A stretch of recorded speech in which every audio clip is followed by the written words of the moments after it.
Channel. இன்றைக்கி நம்ம எங்கே இருக்கோன்னா எங்கேயுமே இல்லை, ஜஸ்ட் ஜவில் பார்க் ஃப்ரேம் கிட்ட. இங்கேருந்து நம்ம ஃப்ரேம் ஒர்க்கோ பார்க்கலாம். அதாவது நியூ இயர்க்கு ஒரு ஸ்பெஷல் ஃபயர் ஒர்க் ஒரு ஹேப்பனிங் இருக்குங்க. என்ன சொல்கிறது, அந்த ட்ராவல் பண்ணும்போது ஸோ இதை தாண்டி தான் வந்தேன்.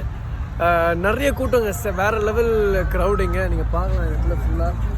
நீங்கள் எல்லாருமே நிற்கிறது வந்து ஒரே ஒரு மொமெண்ட்டுக்காக மட்டும்தான். அந்த 12 o'clock ஹாப்பி நியூ இயர், அந்த ரீஸ், அந்த சவுண்ட், அந்த ஃபயர் ஒர்க், அந்த விஷயத்தை வந்து ஷேர் பண்ணிக்கிறதுக்காக மட்டும் தான் எல்லாருமே இங்கே இருக்கிறாங்க. ஸோ ஆண்டு இனிதாக எல்லாருக்குமே வந்து பெருக்கட்டும். Wish happy new year 2022 and stay safe, take care.